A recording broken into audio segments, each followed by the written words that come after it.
Today, I have the pleasure of speaking with Frank Basa from Nord Precious Metals. Frank, good morning and congratulations on all your latest news.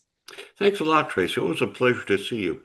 And of course, speaking of news, the number one reason I wanted to get an updated interview is you recently announced your new fall drill program and you reported 29 new veins in comprehensive 3D modeling study after 75,000 meters drilled. Okay, that sounds impressive to me and sounds like you have more veins than you initially indicated. Yeah, actually, when we were originally doing the drill program, we thought we only had 10 veins. So we brought in somebody who knows how to really model the veins in the Cobalt Camp. Turned out we have 29 of them, which was a very large surprise. So basically about 3 times more than we expected. And now we're going to do about another 30,000 meters of drilling, and we'll try to follow up with these veins.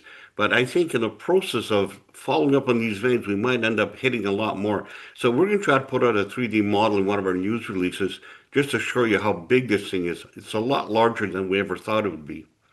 And for those of you new to Nord Precious Metals, I like the statement in your about paragraph, Frank. You guys are a high grade, you're in a unique position where you're integrating high grade silver discovery with strategic metals recovery operations. Now that Yes. So, is exciting. Explain that to our audience, yeah. please. So actually, we call it the Cobalt Camp, and actually, the town is called Cobalt, named by a geologist over 100 years ago.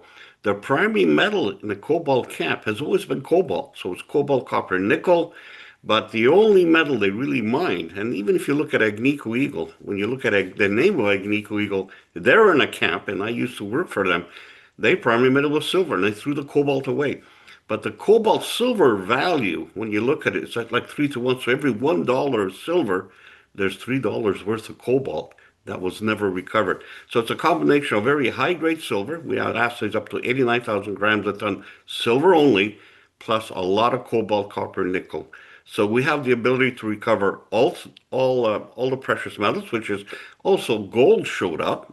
So there's silver, gold, and of course we can also recover the critical metals that are also part of the vein structure. But you also have a recovery technology process that you own. Is that correct?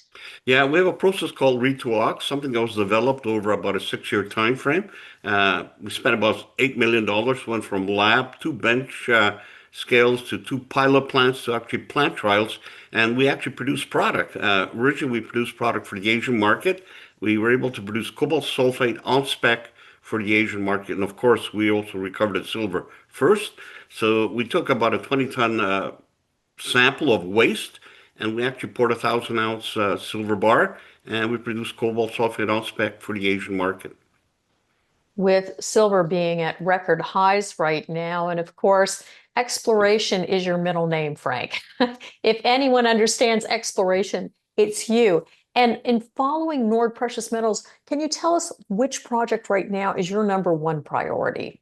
The number one priority is Castle. Now, Castle was actually the highest grade silver mine when Agnico operated in the camp, and their grades from underground were anywhere from 32 to 80 ounces a ton, silver only. Extremely high grade mines in the camp.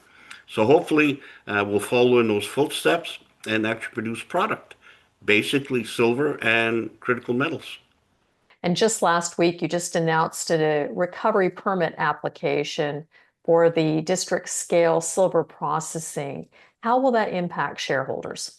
Well, what we're trying to do is actually eventually we want to grow from our production. In other words, we want to be able to process the material, and this is an exciting thing that the province of Ontario created, whereby you can get a permit in 80 days, which is unheard of anywhere in the world. So our intent was to reprocess some of the old tailings, which are quite high grade. They're anywhere from 4 to 10 ounces a ton. This is something that's been done historically in a camp. Agnico actually started the same way in a camp. So if we have can get that recovery permit, we already bought the pilot plant or the plant. It's a gravity plant. We've already done the test work, so the thing is amenable to a very simple way of recovering a silver concentrate, which also contains critical metals, mostly cobalt, copper, nickel. So hopefully that will start next year. So we initiated the process of getting the permit. We'll be hiring an environmental consultant, and hopefully we'll be able to start producing revenue next year. Frank, with Nord Precious Metals, obviously you have critical minerals and you have silver. How would you prioritize the value assets that Nord has with obviously silver number one? Actually, silver is going to be, I think, going forward into the future. I see the prices going significantly much higher. The critical metals, we have quite a host of them, and actually quite high grade. So we're going to have to ascertain the best way to develop the critical metals and who will be the end buyer. And for everybody out there who's already a shareholder, what should we be looking forward to in the next quarter or two? I think we'll be starting with a drill program this fall. More than likely will end up being at least a minimum of 30,000 meters. So we're known always to start small and then really, really escalate the amount of meters drilled. So I think there'll be a steady flow of very high grade numbers. There'll be some probably announcements relative to this recovery permit, and hopefully the intent is, if we can, we'll start reprocessing the old historical tailings and generating a revenue.